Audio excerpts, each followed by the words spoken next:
Hello everyone and welcome back to another video. Today we're going to be going over probably my favorite glute max exercise of all time. If someone had, a gun to my head and they were like, "Ben, you only can do one single glute max exercise. What's it going to be? Gun to your head, say it. This is what it would be." So I'll let this play and we're going to go over all the biomechanics stuff that we usually go over, but I would just call this a single leg press. Now, we'll talk about the specific machine that I'm using here and the details of it and why I think it's so awesome for training the glute max. But keep in mind that what we're going to talk about here are principles, right? Principles of biomechanics, principles of physics, principles of anatomy that you can apply not just to this variation, but all other glute max variations. So the first thing that people generally notice about this is they say, "Oh, Ben, why are you not going low at all? Why is your knee so not bent? Why is your hip so not bent?"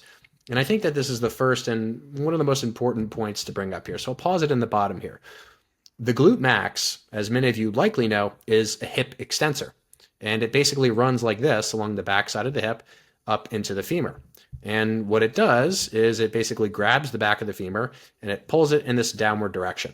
Okay. And what this means is that to fully lengthen it, from just a pure non-exercise standpoint, like we're not talking about in the context of any exercise, just in terms of the muscle, you basically pull your leg up in front of your body. Right? If any of you have ever seen like people doing like a glute stretch, what they often do is they grab their knee and they kind of pull it upward in front of their body. Right? So that is how we stretch this muscle. And so when we're actually looking at the glute max and training the glute max in an exercise context, is stretch this muscle by basically opening the backside of the joint. And another way to say that would be to say that if this line right here, right, is the line of my spine and my trunk, and this line right here is my femur, I'm trying to close this gap.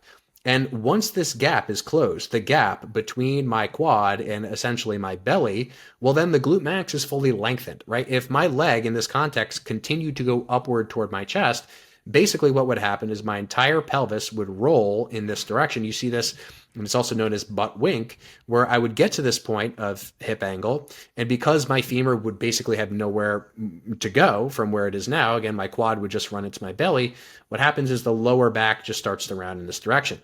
And so people shove their knees and their femurs all the way to their chest, not understanding that what they're at that point lengthening is no longer the glute max, and specifically putting force through the glute max, but actually the erector muscles and putting force through the erector muscles. So that's the first thing, is don't assume that more range is better. Second thing that we need to keep in mind is in this bottom position. Again, whether you're using this specific machine or not, just imagine you're using a normal 45-degree leg press. In this bottom quote-unquote position, this most lengthened position, again, where femur is close to or approximating the belly in this direction in front of the body, we want to angle our foot against the foot plate in a specific position where, if we imagine the direction of force is kind of somewhere that way, right? Because this whole thing is actually dipping downward, which is a huge benefit of this machine for training glutes. Well, then we have a direction of force, which is in essence very close to the knee, i.e. low force on the quads, and very, very far from the hip, right? So a lot of people will just simply talk about having, this kind of 90-degree angle or close to 90-degree angle between the shin and the foot plate. That's actually not a bad recommendation. I would generally recommend a slight angle to the shin and the foot plate, just because for a lot of people, it tends to feel more stable, right? Just to get the quads a little bit more involved. But keep in mind that the higher you put the foot position, the more that you will move closer to an angle that's kind of more like this. That doesn't necessarily mean that's better, right? Because you might start to feel excessive stretch in your hamstrings. You might start to actually have your foot slide up the platform, in which case now your quads are getting more recruited because of the friction. We don't need to get into too much of that. But basically the principle is this, right? You keep your leg in front of your body. Notice that my foot is nice and narrow, right? It's not all the way out here. So number one, keep the foot narrow. Number two, stop when the femur basically stops moving backward, right? When you start to see this sort of pelvic tucking and rolling, that butt wink thing, that's when you know you've sort of hit the end of your range. And then number three, make sure that your shin angle in this bottom position here is around 90-ish degrees, or in this particular case, slightly less. Those are the main concerns. Now, from a cueing standpoint, in terms of actually going through the motion, what I would recommend to many of you as a starting point is keeping more pressure through the heels as compared to the toes. Now, keeping more pressure through the heels is basically just going to bias more of the resistance to the glutes. Specifically because when we start to push through the toes, what tends to happen is we tend to actually shove upward a little bit. And when we shove upward, the platform in essence shoves downward. And an extreme version of this would be like the resistance might start going that way, in which case it ends up being far from the knee and close to the hip. So if that didn't really make too much sense, that was a little bit jargony for some of you, just keep in mind that the simple version of that is drive through your heel in general. And in this context, the way I have it set up, it'll be a little bit more glute dominant, a little bit more hip biased. So once you've got all those things in order, I mean, you basically have one of my favorite glute max exercises I mentioned. And the icing on the cake in terms of the cueing, just to make sure I get to that, is I like to think about driving the end of my femur sort of downward toward the floor. A lot of people will just focus on the feet or will just sort of get wrapped up in the specific hip angle thing.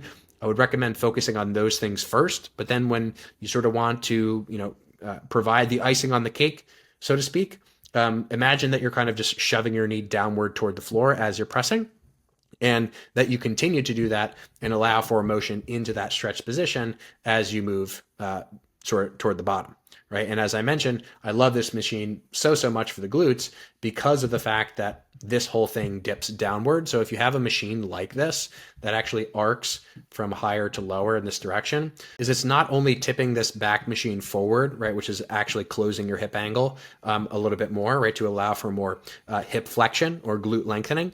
But what it's also doing is it's actually also allowing more of the force in this particular context, in this particular setup, to actually go from low to high, as I mentioned earlier on in the video. Because if you just look at this from the perspective of the platform, well, you might think that the force is going, through somewhere directly like that. There's actually some of the frictional element of the foot plate that is pushing upward on the foot. You can think about it that way, which basically just redirects the force a little bit more upward. Again, a more complicated way of saying that we end up just making this a really, really nice hip dominant press as opposed to a quad dominant press.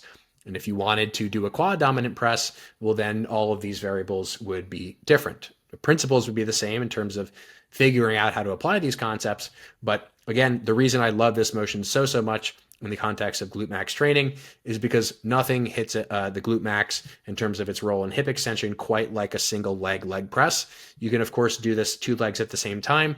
I just generally prefer to do this kind of motion single leg because of the load on the back pad and the ease of just being able to sort of anchor myself down with the handles and so that I'm not sliding anywhere. Whereas, when the load starts to get really high on this machine, like I can basically lift this entire stack with 2 legs. It just starts to get we'll say unmanageable for other reasons not related to challenging the muscle. So again, if you have like a 45-degree leg press or even a hack squat, or hell, even if you wanted to mimic these mechanics and these principles in something like a step down, with a dumbbell or with a barbell or with a cable, you could also do that. Because again, principles are principles are principles.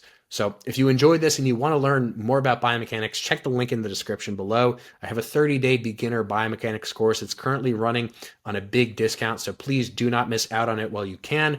It's basically designed for beginners specifically who have no experience. You can learn all this stuff without the jargon, without the boring textbooks, the boring lectures.